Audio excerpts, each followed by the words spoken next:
Sadly, no.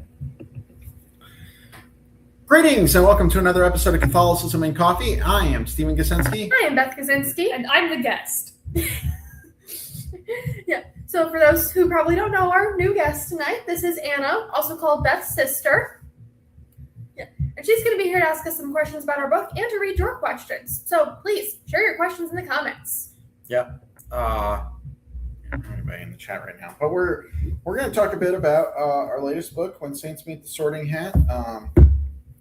As you know, we've been kind of pushing this for a while. We've been working very hard on it.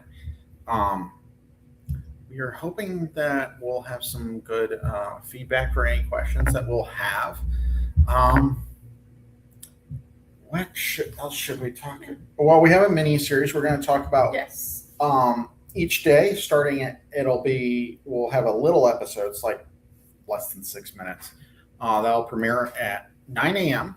And we'll talk about what were we looking for in certain saints to sort them into a particular Hogwarts house. So those will be dropping starting tomorrow morning. So Wednesday, May 13th. So please go check that out. Yep. Yeah. Very short, sweet, and shares just a little about what went into this. And that's what we'll be talking about tonight. What went into the creation of this book, other than just our insanity. Yes. So with the miniseries, does it go chapter by chapter to break things down? Is there any appeal for one part of it over the other as far as when these episodes are going to be dropping? That's a good question. So, as you know, hopefully, our book has 4 sections, 1 section for each house, and each of our mini episodes will be about a specific house. So, maybe if you have a favorite house, you'll want to watch that episode first, or maybe you'll want to watch all of them. I think you should watch all of them. Or a favorite saint and where they might be placed. Yeah, if you want to watch the episodes and see if your favorite saint might be in that house, maybe we'll tell you. Or just read the book. It has all the answers. Yes, the book has all the answers. Unless your favorite saint is not in the book, in which case, please bother us to write a sequel and buy our first book. So, yeah, well, we keep it short, sweet, to the point, but I think we explained pretty well what our thought process was for each of the saints, each of the houses, what we were looking for. Yeah, and you can understand maybe a little bit about why certain saints were in certain houses. We have some other guests tonight, our permanent guests, the cats. They're fighting. Yeah, they tend to do that. What houses would you sort your 2 cats into? Oh, we actually took a quiz on this not that long ago. Clarice, I think, is a Slytherin. And Bianca is a Ravenclaw because she's too smart for her own good. Yeah, very fun episode tonight. Yeah, so... Well, Anna, you said you had worked on some questions. Yes, I've got some questions to start us off with while we were waiting for people to ask their own in the chat. So my first question is, which house did you think was the easiest to sort saints into, and which one was the most difficult? That's a very good question. Easiest? I would say Gryffindor. Well, yeah, Gryffindor is easy for you, and we have so many martyrs, and in the early church, it took a lot of courage to be a Catholic or a Christian. They didn't have all the Christian sects yet. It was just Catholicism back then. So we had a lot of great candidates for Gryffindor. I also found Hufflepuff pretty easy because they're the humble, the loyal ones, and you got to be loyal to Christ if you want to be Catholic. And the most difficult, the one we were still debating, like, oh, we're really short on saints here, was Slytherin. So even though we're like, yeah, not all Slytherins are evil, saints can be in Slytherin, it still wasn't an easy task. No. I find that with sorting into Hogwarts houses, a lot of people, because of the way that Slytherins are portrayed throughout the series, people tend to shy away from Slytherin as from its traits rather than from the characters who inhabit that house. Yes. So it's really the separation of the traits versus the characters that you know from the Harry Potter series that you don't want to get them mixed up too much when choosing, especially the saints were real people, not fictional people. So yeah, and we don't compare any saints to Voldemort. Thank goodness. No. Yeah, we have several Slytherins who we do talk about because there are Slytherins who are very good characters, and you've probably heard us talk about this before. Do you have a favorite Slytherin? Andromeda Black. Andromeda Black. That's a good choice. Yeah. Her daughter's awesome. She's not a Slytherin. She's a Hufflepuff. But we did talk about Andromeda Black. We a do little talk bit about Andromeda. in the book. Yes, we do. So Blaze Zabini, pretty cool. Yeah, we don't really get to know much about him till like Half-Blood Prince, and then all of a sudden, oh, he's been in Harry's year all along. We're too busy talking about Malfoy, Crabbe, and Goyle all the time. Well, I think that's because Harry didn't have any friends outside of Gryffindor until like his 5th year. So. You start getting friendly with Justin Finch Fletchley. Later on. Yeah. After Justin forgave him for accusing him of being the heir of Slytherin. Yeah. Are you ready for another question? Sure. Let's do it. Or do you have anything else to say about the ease/difficulty you had with sorting the saints? No, I don't have anything to add. Okay. Was your idea for this book influenced at all by the presence of Christian holidays universally celebrated in the Harry Potter canon? It actually was not, but that's a good point. Because No. if you look at the context of the books, you don't see a lot of diversity in religion from the characters, but Christmas and Easter are celebrated in the books. Oh yeah. Those being Christian holidays means that within the canon of Harry Potter, there are probably quite a few Catholic characters. We had if you've watched one of our previous episodes, we talked about theorizing some characters who are Catholic. Ooh, Yes. explain more about that to me because I missed that episode.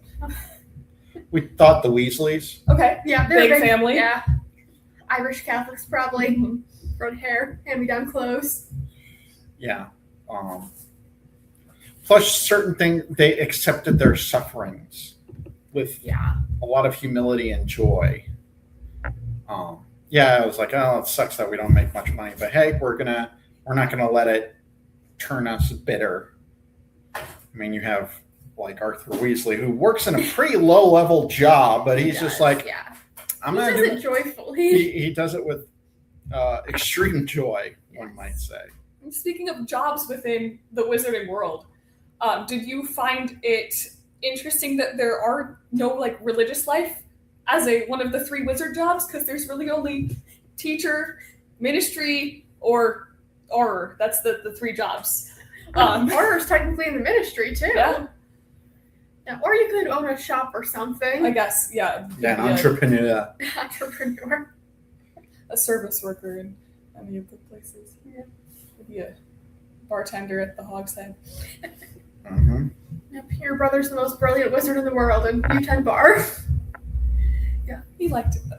Yes, and he had his goats nearby. Aberforth was a Ravenclaw, correct? I think he's confirmed to be a Gryffindor. I Yeah. don't remember. His house isn't talked about much because he as a character is not talked about much, which I think is a shame. Hey, J.K. Rowling, can you write us a book all about Aberforth? That'd be cool. Cool. Yes. There's a lot of minor characters who don't necessarily get a lot of love and are introduced later on. Going back to favorite Slytherins, because one of the names that you also mentioned in the book, Regulus Black, Yes. not a character until Deathly Hallows, then becomes important. Yeah, he's mentioned in Order of the Phoenix. Sirius mentions his brother Regulus. Horace Slughorn also mentions Regulus being one of his students, but we don't really learn Regulus' story until Deathly Hallows. Yeah. I don't remember which saint you talked about him in congruence with, but I thought it was Yeah, there's interesting a few. that so many of the minor characters are brought up in your book. Yes, well, with the Slytherins we had to, because you can't go comparing saints to Voldemort. Draco Malfoy, Snape, he makes some questionable decisions. I know you don't. Anyway, here, another question. Who are the top 3 saints that you didn't have space to include, whether that's because you didn't know where to put them, or you had too many in a particular house already, or something completely unrelated to either of those? Oh, so you want a sequel, huh? I wouldn't say no to a sequel. I just was wondering if there were any who you wish you could have included but couldn't because it was just a hard decision or something similar to that. we weren't super intentional about which saints we included. We were just like, ooh, we like this saint. We're going to include them. So basically the first ones we thought of, we put in there. We think, oh, this saint would work really well in this house. And we got to the end, we're like, we're short a few Ravenclaws, or we're short a few Slytherins. And then we try to think, okay, which saints could be in Slytherin? Which saints could be in Ravenclaw? And ones who I would like to include if we were to do a sequel, if this book makes us millionaires, okay, we'll take 1,000. Yeah. Oh. I'd like to include more of the apostles. Maybe our good friend Thomas. Paul VI. Yes, Paul VI would be good. Our more modern saints are a bit lacking, I would say. We tend to rely on the early church a lot in this book. Not to say, every saint's from the 200s. We've got plenty from the 1900s and the 2000s. So don't worry, it's going to be a bunch of old saints. No. No, we actually are pretty good about spreading out the time period. So, as far as newer saints go, which saint would you like us to include if we did a sequel? I do love Kateri Tekakwitha. She is my confirmation saint. Yes. So I do love her story. I don't know where I would put her. Clearly, you all are the experts. But I think with her devotion, I would probably put her in Hufflepuff. Maybe Gryffindor. She had a lot of hardships that she endured as a child, losing her family, having to overcome her people not being Christian, and then moving away from her tribe to be part of the church, and then being denied the ability to be a religious sister due to many, many things. But I don't know. Yeah, she's got kind of a Sirius Black parallel there. A little bit, yeah. Well, we'll have to consider Kateri Tekakwitha if we do a sequel. I would. And I think Teresa of Avila is one who I realized we we didn't include Teresa of Avila. How could we forget her? She's on our litany. She is. Well, she was one of our saints for the year. Yeah. But so. But those are a few. Yes. Looks like we did have someone join the live stream. No questions yet, but feel free to drop a question in the chat whenever you feel the spirit move you. I have a couple more if you would like me to. Oh, yes, please. Go right ahead. We love talking about our book. We just don't know what to talk about all the time. Okay, this is kind of a sillier one. Please. Which Harry Potter spell do you think would be the most useful for living a Catholic life? And a side note here, is St. Anthony just the Catholic version of Accio? St. Anthony is a version of Accio. I wholeheartedly endorse this. Accio is the Harry Potter version of praying to St. Anthony. I would say yes. Yeah. Does Accio work if you don't know where something is? I think so. Yeah. Isn't that like the reason that it's there sometimes? Well, because Harry has to summon his broom, but he knows it's in Gryffindor Tower. That's the only time we really learn all the mechanics of Accio. But spell for Catholic life besides Accio. Expecto Patronum. That's like your guardian angel. Oh yeah, I like that. Yeah, that I can't think of a better answer than that one. I was thinking something of the defensive arts, but I wasn't sure. Protego. Yeah.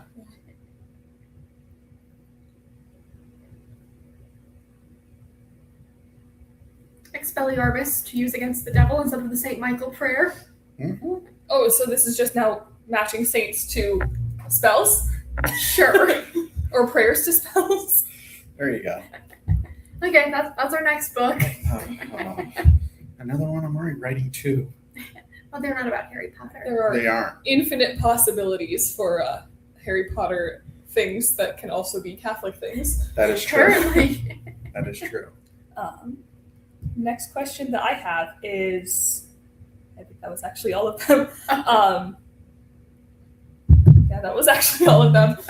That's all right. Other than what comes next after this book. Well, we do have a few works in progress. We always have works in progress. Yeah, I'm trying to delve more into Catholic fiction. I've started a few things. I never get very far. But one of these days, I'm actually going to finish writing something. I was going to ask, is that Catholic fiction writing or reading? Reading fiction. Okay. So it's characters who are invented. No, I mean, like, you've said that you're diving into Catholic fiction, like you are trying to write it, or you're trying to find Catholic fiction to read and recommend to people. I actually have read some Catholic fiction fairly recently. There's an author I like named Amy Schisler, I think is her last name. So she writes good. It's like slice of life type, bit mystery. There's some romance. It usually ends with two characters falling in love, and then they get married and live happily ever after. Have a bunch of kids. Not too many, Big Catholic surprisingly. families. No. Like Yeah. the Weasleys. The Weasleys are a big Catholic family now. Yeah, but I'm also trying to write some Catholic fiction with characters who I met, and they're Catholic, just living life, living the faith, doing their thing. Actually, I also love cozy mysteries. I'm like, what if I made a Catholic cozy mystery? So I've spoiled what I'm working on. I'm working on 2 books right now. And it's more about movies and fandoms and Catholicism, because that's what this guy knows. Yeah. I may write some fiction at some point, but we'll see. I have to tweak it and such, and I may need some help. And of course, we still have our short film. Thank you. I was thinking mini-series and film at the same time. It's okay. But again, that's going to cost money for us to do, so go buy our book, please. Our books. Our books, yes. Buy our books so we can make this short film. Yeah, we co-wrote that one. Yes, we did. And that's going to be pretty good. So Hopefully. I think it'll be good. Yes. So Got another question that came into my brain just now. Okay. So now that you have done Harry Potter with Catholicism, are there any other fandoms, you did mention other fandoms, that you would like to kind of dive into how they fit with the Catholic faith and what portions of them are inherently Catholic versus other things? Let me guess. You want us to write a Star Wars book? I was going to go Lord of the Rings, but...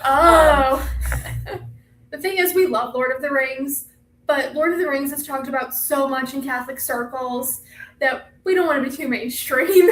Nothing it's wrong with funny. being mainstream. It's funny because there are a few people in certain circles who are trashing Lord of the Rings right now who would normally be friendly to Catholics. I'm like, you don't know what you're talking about. Shut up. You don't read anyway. I already know you don't. Actually read good literature. So. I didn't know you could read. You still haven't answered my question. I'm working on something I won't reveal right now, but I am working on something in the fandom that I'm very passionate about. Okay. I'm working on 2 books because I couldn't fit it into one. I tried. So you don't want to give us a little nugget of what that might be? Something to look forward to? Some will look forward to it, some will not. That's not giving me any answers. What's his favorite fandom? Come on. He has so many. Okay, fine, I'll tell. I am working on a Star Trek, pair of Star Trek books. Got it. Okay. We'll be delving into the Beatitudes, what characters or races personify them, and the gifts of the Holy Spirit also personified. Okay. I've already started it. I wrote an introduction and the first chapter, and I'm doing more research, aka catching up on some Star Trek I haven't watched in a long time just to remember all the details, because that's 60 years worth of stuff. Well, actually, it's 35 because I'm skipping all the junk from 2009 on. So we'll hopefully get those out within the next year or so, at least the first one. Yeah. This time you don't have a co-writer. You have to do it all by yourself. I'm all by my onesie. All by my onesie. Again. Do you plan to intake more Star Trek to help him on this journey? I'll just be his editor. I'll give feedback, like I did with his other book, Film Forming Faith, which if you have not checked out, go do that. It does talk about Star Trek and Star Wars. It doesn't talk about Harry Potter, though. No. That's why you have this book. Yes. Well, we knew that we were going to be doing this next, so I kind of left Harry Potter out of it. No, we didn't know that at the time. I thought we did. No, we came up with this idea like right before we started writing it, because we were sitting around talking. It's like, what do we want to do next? Because we just finished a big thing, and we have to have something to keep us busy because we're crazy like that. And it's like, what can we combine with Catholicism? Because we did morality in movies, which was pretty generic, pretty broad. Then he did Film Forming Faith again. We're just like, let's get more specific. It's like, we both like Harry Potter quite a bit. How can we fit that into Catholicism? And then somehow we got to, let's sort the saints into Hogwarts houses. which was not our first idea for Harry Potter. But then our first idea, we're like, oh, I can't come up with things. It's like saints, and then this saint, this saint, this saint, and then okay, we just have to write this book instead. And it managed to work out quite nicely. Yes. Something that we have found out recently from our mom is that she used this book as a confirmation present for 2 of our cousins who got confirmed recently. And that it's also going to be in their school library. So Yes. how do you feel that your legacy may be affecting the Catholic youth of the future, helping them choose a confirmation saint? Very pleased. I would recommend anyone who's receiving confirmation next year now, check this out. Let it help you choose your saint. Because I know when I was going into confirmation, I knew so little about the saints. I would have loved to have had something like this. That was actually one of our goals with this book, was that people would buy it as a gift for someone who is going into confirmation, to kind of give them a resource to look into that, because we didn't want to because when we went into confirmation, we were going in pretty lightly. I mean, there were quite a few number of years difference, but still. And with the new with the what's the Restored order? Restored order, it's coming earlier, and it's going to become harder, because not everyone's like me, who's a nerd who reads about saints just for fun. Yeah. Who looks up articles online. I'm like, hey, I don't know about this saint. I'm going to look this cat up and see what he's about. Holy moly. Or her. There are a lot of female saints in the church. There are. So there's I'm hoping this will be a good resource for young folks. Yes, absolutely. And even if you are older but you want to learn about saints, because there are plenty of saints I know very little about. I learned a lot about the saints writing this book. So no matter how old you are, if you're going into confirmation, or if you've been Catholic for your entire life, you were confirmed 20 years ago, but you want to learn about the saints, this book is still for you. There is no age on it on Amazon for a reason. Now, we do talk about some lives of the saints. They can be a little dark, so just be aware of that if your 5-year-old wants to read it. Yeah.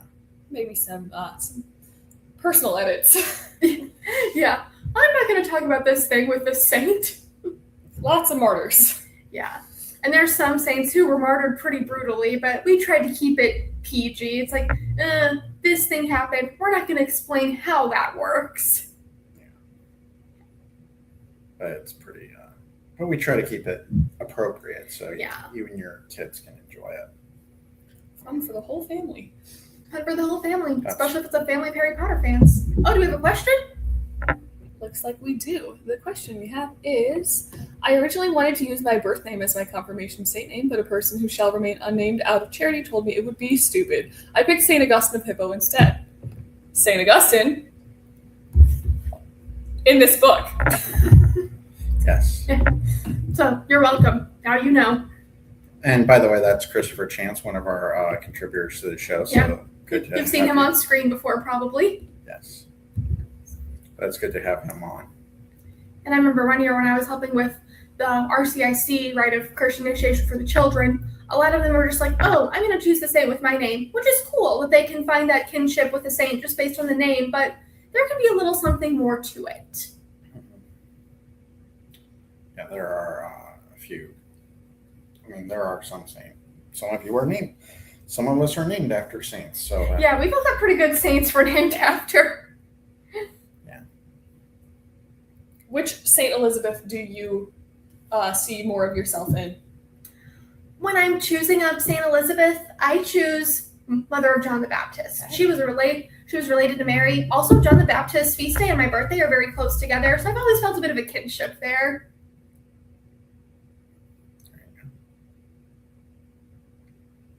good stuff there.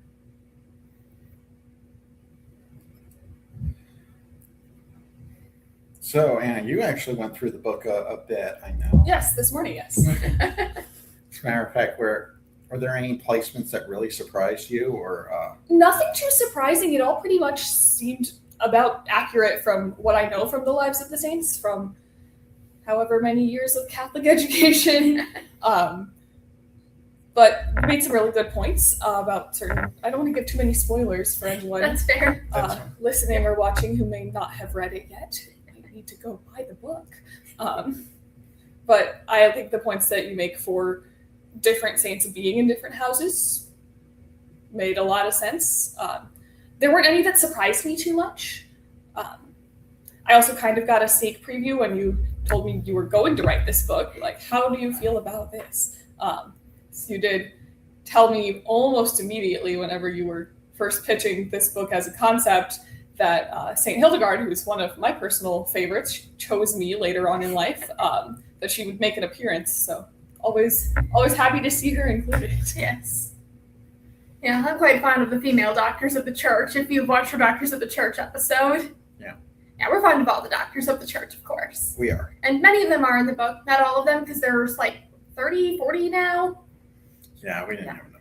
Our newest doctor of the church is included. And if you don't know who that is, you can go look it up or buy our book. Or put it in the comments section below. Or put it in the comments section below. Yes. Yeah, but our newest doctor of the church is actually a saint who I'm rather fond of because of my college years, and I will leave it at that. Yes. Yes, you Yep, figured it out. I got there. Are you fond of the saint who was the patron of your church in college? Oh, of course. He's in our book too. Yeah, it's the parish that you attend now as Yes. well. So. Yeah. Oh, here we go. Asking which house did St. Augustine of Hippo end up in? You want to leave a guess? We're not going to make this life easy for Chris. No. Nope.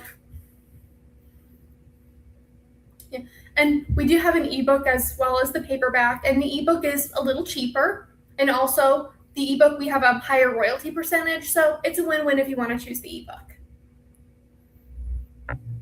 Or maybe if you bribe us really well, we'll give you an author copy. Mm-hmm. You write notes in it, get an annotated edition. You'd have to bribe us extra.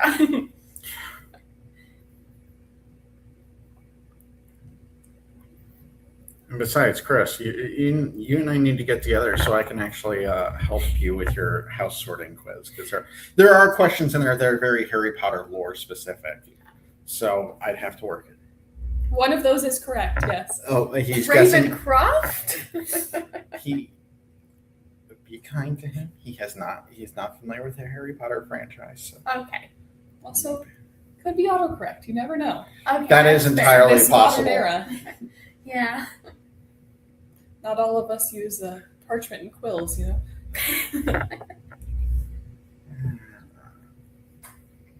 And those of us old enough to use scrolls, so there you go. But yes, there's one of those guesses is correct, Christopher. Yeah. So well done. And I'm guessing Christopher's just going to choose whichever house based on which house St. Augustine is in. Who needs a quiz when I can just choose based on my confirmation saint in this book? My mind went to another that's fair. That is fair. My mind went to another franchise. That's fair. But no, this was actually a really fun thought exercise for us to do, and it was actually a lot of fun to write the book. And we learned a lot doing it, which is always fun too. Where would you say your inspiration came from for, was there a certain idea that sparked this particular thought process? I'll just have the idea, let's combine Harry Potter with Catholicism because Harry Potter is such a big deal. And it has been forever. And it's like, this is going to reach a lot of people. We think there's going to be a lot of interest because we want to give the people what they want. It's fun to write things you're interested in, but it's not fun when nobody buys your book. Yeah. We wanted to put out a good product and give the people what they want, unlike the entertainment industry nowadays. And if they have an interest in the material, and Harry Potter's kind of making a little bit of a resurgence right now because of that new TV show that's dropping this December. So we're like, ooh, the timing would be really good if we can get this started now. And we actually finished it well ahead of schedule. And we wanted to have it out by confirmation season because we're like, this could be a great confirmation gift. And then also just when it came to placing the saints, we were really inspired by what the Sorting Hat says in the books. Yeah. because he actually has 2 songs. Three. Three. Sorcerer's Stone, Goblet of Fire, and Order of the Phoenix. Okay, The yeah. Sorting Hat sings a song. Yeah. And describes the houses and the founders. And we like talking about the founders too, even though not a lot is known about them. And we researched pretty thoroughly Yes. on the saints and as well as the Harry Potter stuff, just to Yes.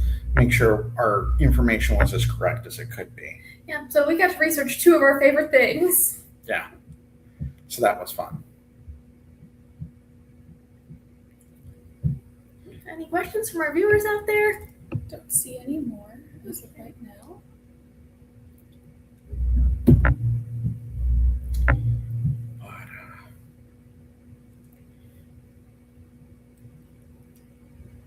We had some, but no, it was good for us to delve into a favorite franchise, and that's something that we've been very passionate about. Because, I mean, that was that's the new mission of this channel. Because originally we were going to be theological and such, but there are so many other theology-centric channels. Yes. So you can be theological through a different avenue. Exactly. So finding that niche audience, I think, is important to just explore as you're starting a new project to try to branch out a little bit. And we see lots of other Catholics talking about media, but it's like, let's just go dive deep, really get into it. And plus, with our respective experiences with media and our knowledge and expertise, Yeah, and our degrees. and our, as I said, our expertise, I was a lot more comfortable because I'm like, okay, I am qualified to talk about this because I have studied film, or you've studied creative writing Yes. for years. So I was more comfortable with that because, I mean, I'm a novice theologian. I'm not an expert like, say, there are, as I said, other channels who Yeah, like Father Mike Schmitz. We can't compete with Father Mike Schmitz. I don't want to. No. Our friend of the show, TJ Haynes, Firebrand, go check out his channel. He's got some great stuff on there. The Catholic Talk Show. They have a priest from our diocese on there. Father Mike Nixon. Both. All these people are really good at what they do, and I wanted us to do something that we were good at what we did, and we could do that. And we wanted to, and there are certain Catholic circles who are non-Christian media. And I have seen this in Protestant circles, and it makes them so limited, and it makes them trying to tell stories in this medium so poor. I wanted to be part of the solution, not part of the problem. And especially with fictional works, they're meant to be interpreted by whoever is reading them, much like the 4 Gospels meant to be interpreted differently by whoever's reading them. And so if you can intake a piece of media, find the pieces of it that you can connect back to your faith, that just, it's a power, a brain power that you kind of just have to put towards it and be like, okay, where can I find Christ in my life, in the things around me, in an age where a lot of things are more anti-Christian. So the more that you can do to kind of weed out the good in whatever you're reading, watching, consuming, more power to you. Yeah, and that's a big thing we emphasize is all 4 houses have traits that Catholics should embrace, even Slytherin. We need to be a bit cunning and ambitious at times. It takes a lot of ambition to get to heaven, as I have said. Yeah, and well, Christ himself told us to be as cunning as serpents and innocent as doves. Yes. So we had to be cunning. I mean, one of the parables, the clever servant, I forgot the exact word that that's used to describe him, but it's placed as a good, not for ill. It's like this is someone you need to pay attention to because you will be trusted with more if you're smart with what little you have. Yeah, and with all things, any trait, it can be used for good or evil. Even being loyal. If you are loyal to the wrong person, that you're blinded to others, like some of the Hufflepuffs are in Chamber of Secrets when they all believe Harry's the heir of Slytherin, that's not good. You can be too smart and you can use that for evil, as we see with Gilderoy Lockhart, who is said to be in Ravenclaw, or was in Ravenclaw. Yeah. And Gryffindors can not be very nice people either, even though our heroes of the story are Gryffindors. And even they have their flaws. Yes. Except maybe Neville. Yeah. Neville has no flaws. Neville has no flaws. I wish. No, he can be a bit. He needs to be a little more confident in himself. Yes. He gets there by the end. He does. He does. Yeah, he stands up to Voldemort. We'll forgive him. Okay, and again, though another question has entered my brain. Of the Harry Potter characters, which one do you think in this world we are creating, in which every Harry Potter character is Catholic? We're just going to say that point blank. Okay. Which Harry Potter character do you think is most on track to be a saint? Ooh. Flipping the narrative, no longer sorting them. Who's making it to heaven? Who's going to be a saint? I mean, Lily Potter's sacrifice for baby Harry's pretty good. Pretty good. And there's Remus Lupin, who's just so pure and good. And Neville, of course.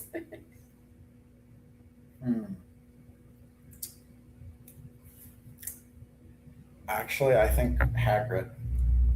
Why didn't I think of that? I Hagrid. think that's the correct answer. Hagrid would be up there for me, or McGonagall. She would be the doctor of the church, and she's the doctor of the wizarding world. Her and Dumbledore. Dumbledore has a lot of flaws. He does, but Yeah, he can be a little too smart for his own good sometimes. yeah. A lot of things. But no, those would be my choices: Hagrid and McGonagall.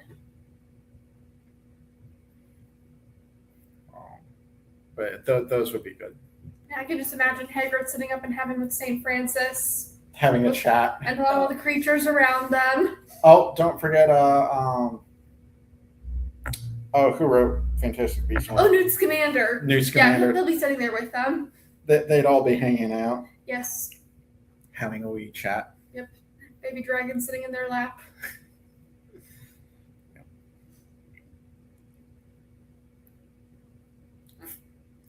But yeah, that's some good stuff there. Yes.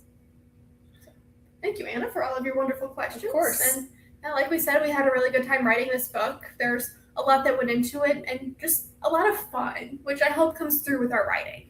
Yeah, we had fun writing it. So please, go check it out. Available on Amazon. One final question, if I may. Okay. Please. You've sorted the saints. How would you sort yourselves? You will find that out on our Facebook page in the next couple weeks. Yes. We both know our houses. And if you were at our wedding, you might have picked up some clues. I might have been there. You might have been I there. might have been there. Oh,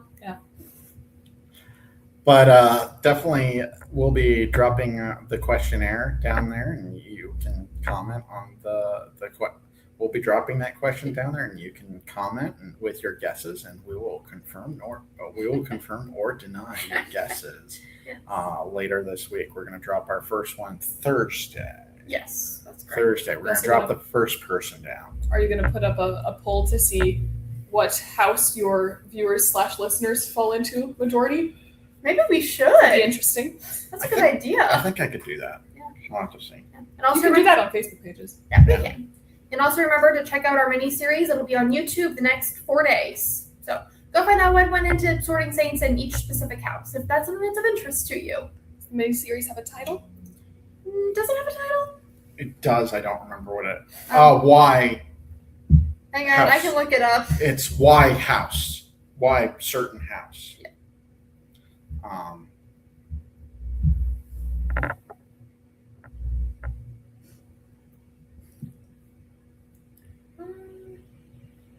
Oh, I have to go to this, I think. Oh, maybe it's not showing up yet. Well, darn. No. Why, and then the house name. Yeah. Okay. And if you do check out our YouTube channel, you'll see that Why Slytherin premieres tomorrow. Yes. We start with the most complicated and the most confusing one. Gotta get all the clarity out there right away. That makes it more interesting too, to see how the more difficult thought process was versus the ones that came a little easier. Because Yes. find a million saints who were brave and loyal and smart, ambitious, a little harder. Yes. But so you'll get to see our thought process there. As I said, they're very short, easy to digest bites. So that'll hopefully make your lives a little bit easier. Yes. And we'll be doing some more fun stuff on our Facebook page, so go follow that. We'll have Yes. some cool stuff on there. And join our group. And we have a group called Catholic Nerds Commune. Yes, so please join. We might post some exclusive content from the book there, but you'll never see it if you're not in the group. So, unless Anna, you have more questions. Yeah. Got nothing else? Anyone else have a final question? Going once? Going twice? All right, we're closing for business. All right. No more questions. They'll never be answered. You'll be in curiosity forever. All right. It's all good. Anyway, in the meantime, be bold, be brave, be courageous. Buy our book. Buy the book. Enjoy your beverages. Yes. God bless. God bless. Thanks for having me. Thank you for joining. Thank you for joining, and maybe we'll do this again sometime.